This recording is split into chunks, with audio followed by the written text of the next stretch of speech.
BJP की शिवराज सरकार में नर्मदा तहफ्फुज के नाम पर हुई नर्मदा यात्रा में बदउनवानी के इंकशाफात हो रहे हैं।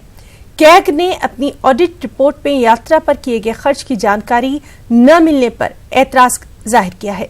रिपोर्ट में ये बात भी सामने आई कि नर्मदा यात्रा पर 21 करोड़ रुपए बगैर इजाजत के खर्च किए गए, जिसमें से 18 करोड़ के खर्च का हिसाब किताब गायब है। और इस इंकशाफ के बाद कांग्रेस बीजेपी पर हमलावर हो गई है और बीजेपी हाशिए पर नजर आ रही है। देखिए, ऑडिट रिपोर्ट में ये बात साबित हो गई है कि जन अभियान परिषद ने 21 करोड़ रुपया खर्च किया उस नर्मदा यात्रा के दौरान मुख्यमंत्री की।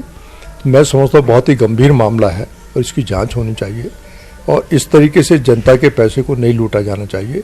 जब ऑडिट रिपोर्ट में आ गया तो इसकी गहन जांच हो, जांच होने के बाद जो भी दोषी हैं उनके खिलाफ कार्रवाई। यहीं पर भी नर्मदा जी को बचाने के लिए कोई यात्रा नहीं की गई, सिर्फ ये कमाई करने के लिए, पैसे की बर्बादी के लिए ये यात्रा की गई है। उस समय भी इस मामले में कई जगह से आरोप लगे, लेकिन उसकी जांच आज तक नहीं हुई। उसकी जांच हो जाए तो सारी चीजें जनता के सामने आ जाएंगी। सीएजी की आपत्ति होंगी या उनका अपना ऑब्जर्वेशन होगा तो वो बृहद जांच में क्लियर हो जाएगा, या जिन संबंधित विभागों से रिपोर्ट्स ली जाएंगी क्लियर हो जाएगा। पाई का हिसाब रखा गया है भाजपा की सरकार में, और मां नर्मदा की सेवा यात्रा निकालने के दौरान 1 रुपए का भी घोटाला ना हुआ है और ना ही किसी भी तौर पर इसकी संभावना है।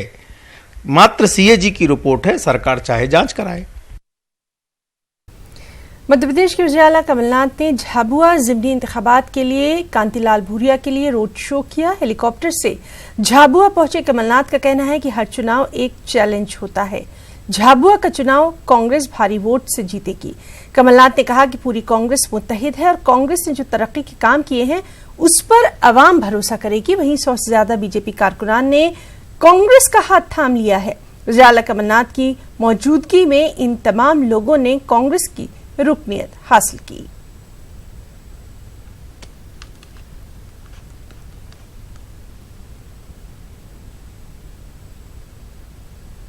हर चुनाव चुनौती होती है, पर हम भारी बहुमत से जीतेंगे। अच्छा, जिस तरह बीजेपी में फूट पड़ी हुई है, लेकिन आप एकजुट दिखाई दे रहे हैं। बिल्कुल, कांग्रेस एकजुट है। जब भी इस प्रकार की चुनौती आती है, कांग्रेस एकजुट होती है। क्या लग रहा है, कितने वोटों से जीतेंगे? भारी बहुमत से जीतेंगे। वजीर कमलेश्वर पटेल ने कहा है कि झाबुआ का चुनाव कांग्रेस जरूर जीतेगी। साथ ही कमलेश्वर पटेल ने इल्जाम लगाया कि बीजेपी खरीदो फरोख्त के दम पर चुनाव जीत रही है। हमारे नुमाइंदे अरुण त्रिवेदी ने कमलेश्वर पटेल से खास बातचीत की। झाबुआ उपचुनाव के लिए दूसरे दौर का चुनाव प्रचार शुरू हो चुका है। पंचायत एवं ग्रामीण विकास मंत्री कमलेश्वर पटेल जी मेरे साथ हैं। कमलेश्वर जी, कितनी बड़ी चुनौती है झाबुआ आपके लिए?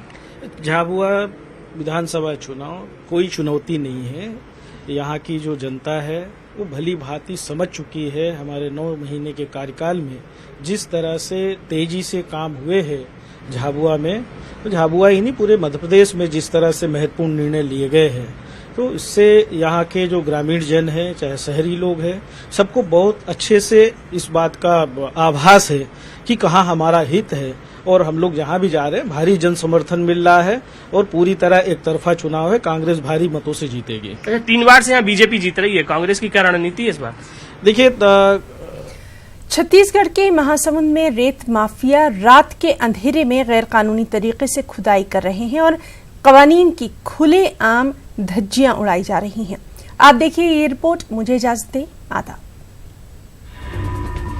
गैर कानूनी रेत की खुदाई जारी, इंतजामिया को नहीं है कोई फिक्र। नए कवानीन की सरेआम हो रही है खिलाफ वर्जी, रात के अंधेरे में चल रही है खुदाई। ये तस्वीरें छत्तीसगढ़ के महासमुंद की है, जहां रात के अंधेरे में गैर कानूनी तरीके से रेत की खुदाई की जा रही है। रेत माफिया लगातार रेत की चोरी करने में लगे हैं। रात के अंधेरे में जब इंतजामिया गहरी नींद में सो रहा होता है, तब ये माफिया अपने मंसूबों को अंजाम दे रहे होते हैं। इंतजामिया के तमाम दावों की पोल खोलने वाली तस्वीर न्यूज़ 18 के कैमरे में कैद हुई है। न्यूज़ 18 को खबर मिली थी कि देर रात माफिया महासमुंद के बरबसपुर घाट से गैर कानूनी तरीके से रेत की चोरी कर रहे हैं।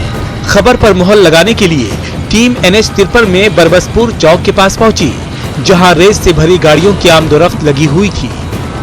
इस वक्त के रात को 12 बज चुके हैं और हम मौजूद हैं नेशनल हाईवे 53 से लगे हुए बरबसपुर घाट पर। आप देख सकते हैं कि रेत से भरा हुआ हाईवा है, जो कि रात को 12 बजे बरबसपुर घाट से निकलकर बाहर आ रहा है। रेत की जो चोरी है वो लगातार जारी है। हमारे सामने इस वक्त रात के 12 बजे जो है अभी कम से कम 4 से 5 हाईवा यहाँ पर से पार हो चुकी है। सरकार के नए कवानीन के तहत वहां मौजूद पुलिसकर्मी भी बिना किसी डीएसपी के मौजूदगी के रेत चोरी कर रहे माफियाओं पर कार्रवाई नहीं कर पा रहे थे, लिहाजा एक के बाद एक रेत से भरी ट्रक निकलती रही। कहाँ से लेके आ रहे हो रेती? ये बरबसपुर से। कितनी गाड़ी लगी? 2-3 गाड़ियाँ और लगी। कितने दिनों से ला रहे हैं?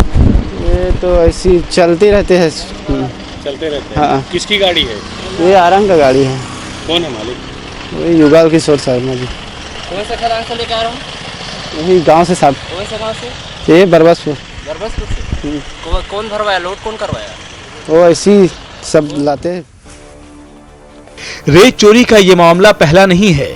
रेत चोरी के यहाँ पर कई मामले सामने आ चुके हैं।